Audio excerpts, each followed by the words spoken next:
I think our battery is dead. You can see it, can you? No. You're staring right at I'm glad I didn't have a brother. You know that? See it? Yeah. Pain in my ass. Pain in the ass. I couldn't see it. You were staring. It's a speck of dirt. Jesus Christ. You're YouTube stars now, Joe. All you need is some spackle on his ass crack. You're good to go. Hey, he needs it more than I do. That's funny, because I wasn't the one that got suspenders for my birthday. You didn't get suspenders for Christmas? Hey, I got suspenders from a friend. And from Dad, and from Teresa, and from... No.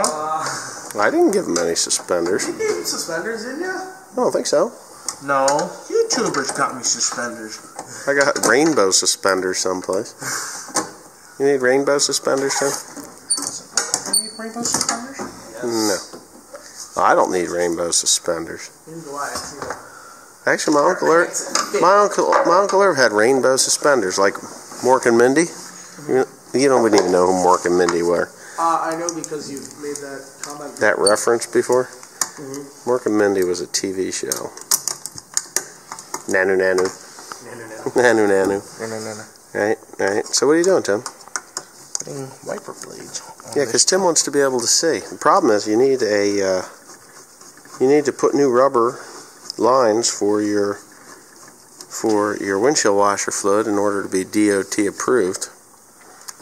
You know. I don't think I don't need that nut anyway. I think you might not need the nut, but I give me would the put nut it on. anyway. What nut?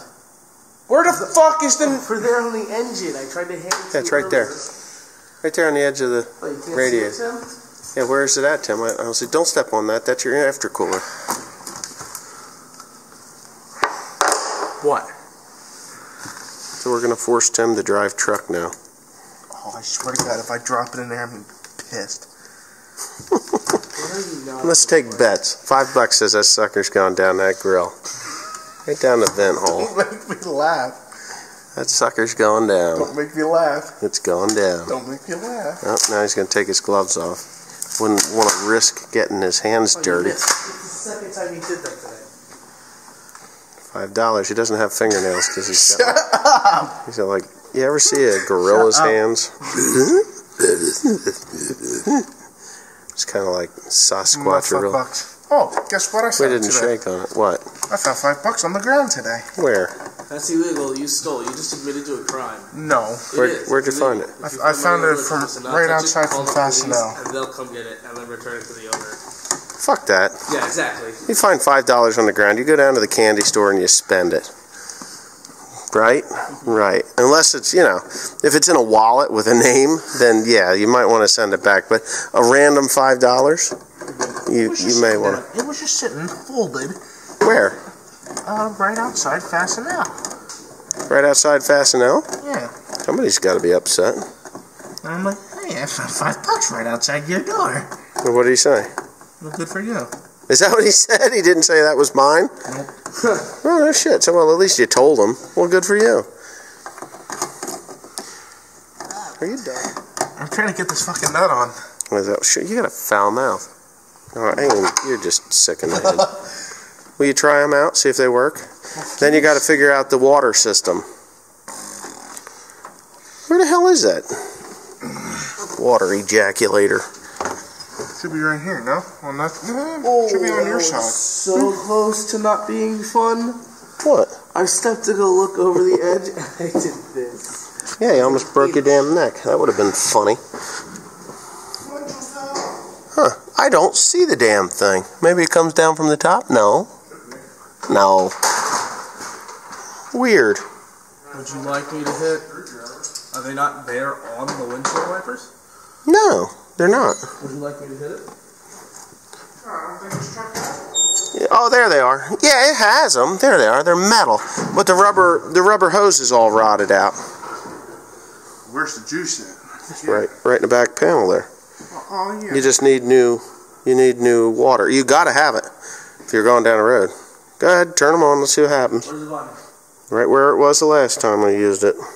I didn't use it. Where's the button? Get out. Look for it. Eyes. Eyes. Alright, fine. switch, it just eliminates. You might want to turn the key on. If you're gonna call me a pussy, at least do it right. Yeah, it seemed like they were working.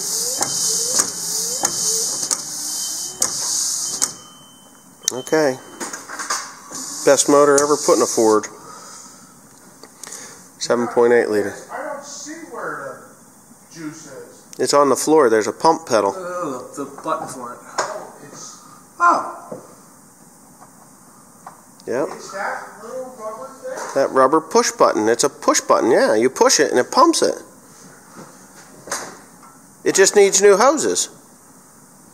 I did not know that. Well, you knew where the rubber button was. What'd you think it was? Oh, this is fun joy. Joy button. Okay. There's absolutely nothing that helps you fidget while you drive. Yeah. It doesn't, it squirts randomly. I don't know. It just needs new hoses. You will have to change the hoses. There's the hose there. This one? Yeah. Yep. So anyway, I think we're just about ready to run this truck for real. Hey Tim, can you see out the back? Yeah. Is it okay? Are we working? Yeah, we are working. Okay, so I did a really lousy job of filming this thing, partly because I don't feel good. What'd you drop? Oh, okay. So here's what happened. I know a lot of you keen individuals out there saw that there was a clutch assembly for something on the back of the 550 or the 150 the other day in one of the videos, and it's for the L8000 Ford. Like we all know, Timothy's going to start driving hay down there with this truck. It's going to take him forever and a day to do anything with it, but that's what he's going to start out with. So what happened was, and I don't know if I've explained it in a video or not, but here's the bell housing, and you can see that real nasty crack all the way around there. Well, what happened is,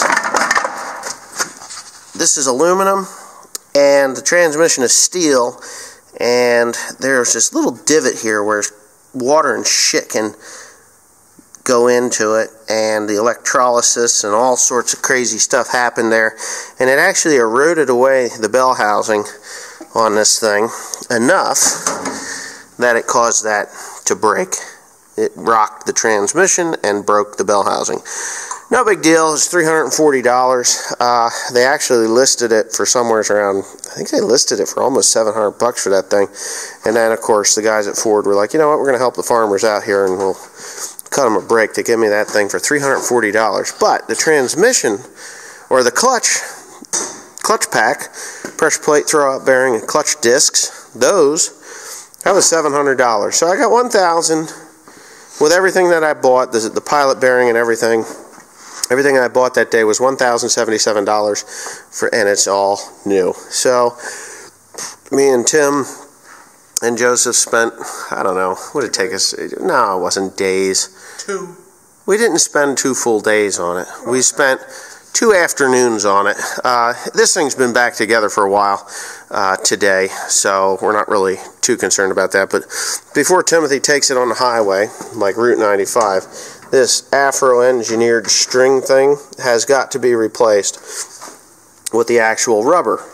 So you can take an old tire, cut the sidewall out of it into strips, drill holes, put new bolts in, sandwich it, and be good to go. Because that's the cross hose for the fuel lines, for the fuel tanks for this truck.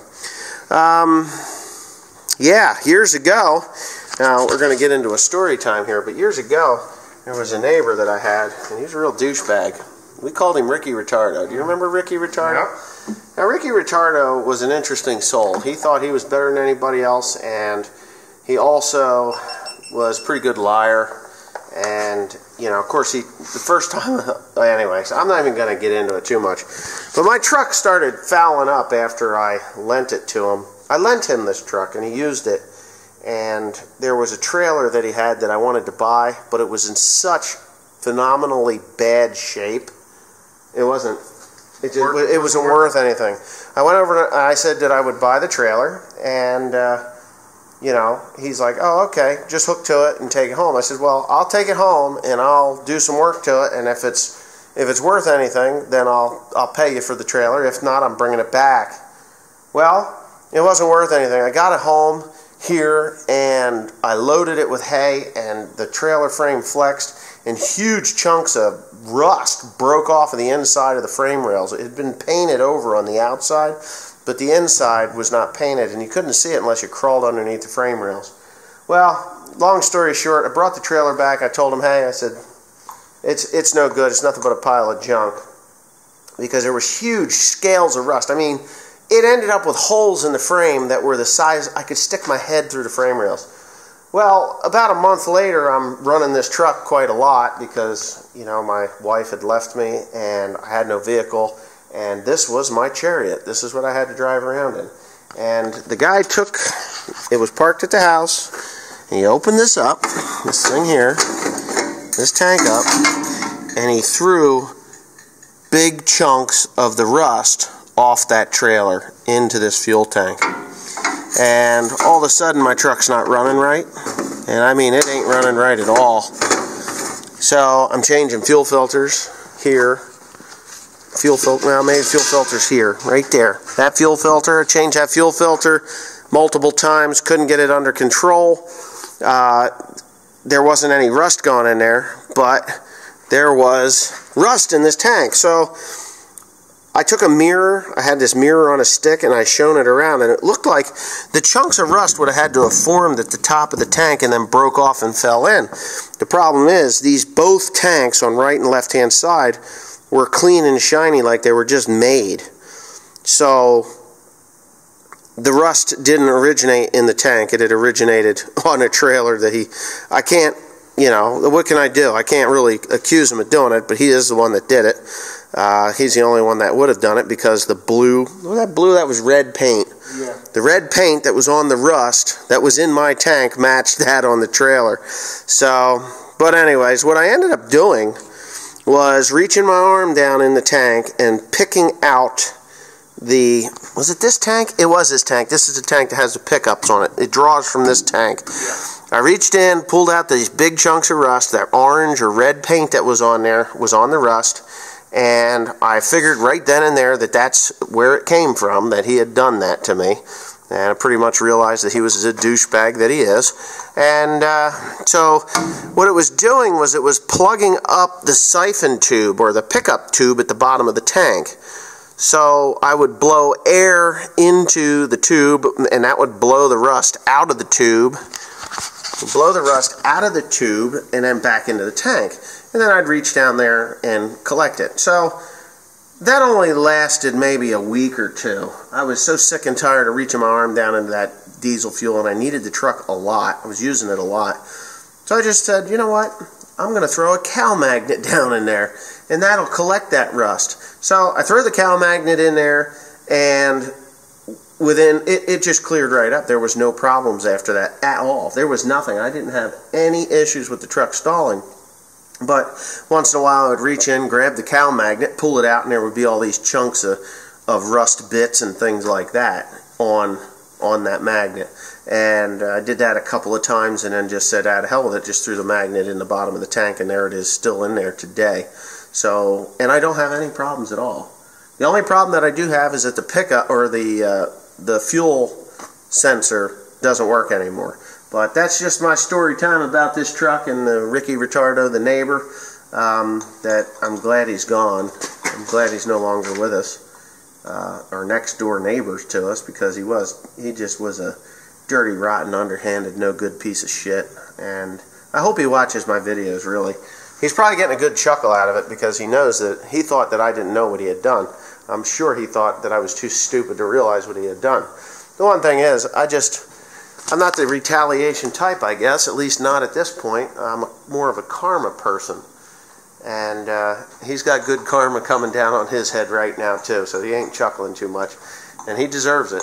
He does deserve it. But anyways, thanks for watching. Please comment, rate, and subscribe for more. I am feeling a little better, but I've been up since 4 o'clock. I'm going home. Thank you, and good night.